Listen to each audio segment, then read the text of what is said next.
figure it out. Yeah, you're really fine. Most important. Okay. Overconsumption and consumerism. Every item we buy, from the newest makeup to the expensive shoes and bags, demands natural resources that our Earth provides, which ends up creating a toxic environment for us and our Earth.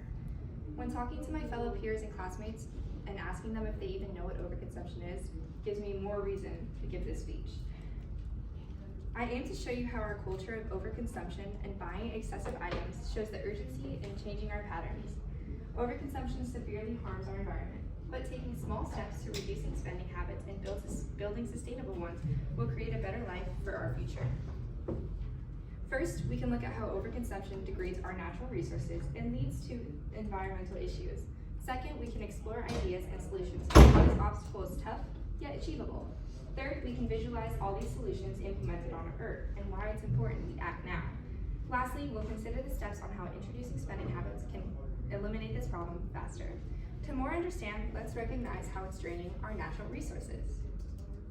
Overconsumption is rapidly taking away these resources that our Earth naturally provides. In a 2020 study published on Environment, Development, and Sustainability, written by Boreal and fellow colleagues, they talk about society resisting using recycling and instead mass-producing products. Now, if we take a look at this first picture, we can talk and discuss COVID, when everybody was buying toilet paper and using more than they really needed. In this same 2020 study, published on Environment, Development, and Sustainability, written by Boreal, Camalio, and DiMaggio, loss of biodiversity and disrupting ecosystem patterns is taking away, when we take away our resources, we take advantage of them.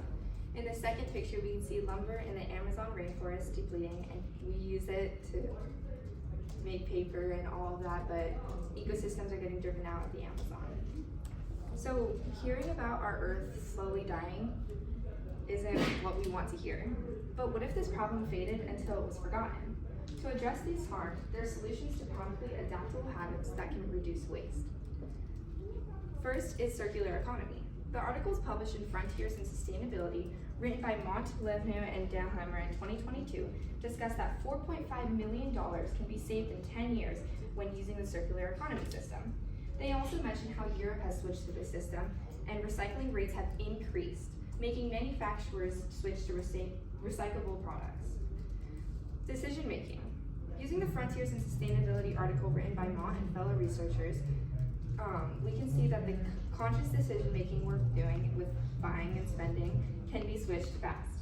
Movements like slow fashion have talked about using fashion industry into those type of consumers and switching to more eco-friendly recyclable materials so that fashion is still an eco-friendly thing rather than slow fashion being a thing.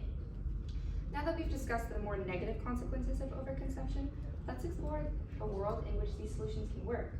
According to a 2020 study written by Fisher, D. Schneider, and Bonsack in the journal Cleaner Production, they mentioned that switching to safer materials like plastic to paper, practicing purchase awareness with investments can also contribute to this decrease of overconsumption. Involving yourself with this is a personal advantage to buying things you don't need. Taking action efficiently will help ensure that our planet can survive with us on it. Author Sandy Desi, a commercial manager to open access government in 2023, wrote that doing small steps like recycling every day, saving stuff that you can use and recycle is a big accomplishment in this problem.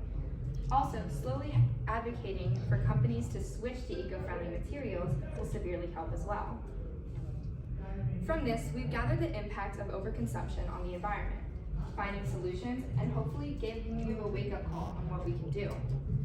First, we talked about the natural resources that's depleted, the solutions that we've come up with, and then lastly, finding reasonable actions that we can take. Overconsumption harms our environment and us humans. Taking small steps to reducing this creates a sustainable life for us. Together, we can be the generation that ends this issue.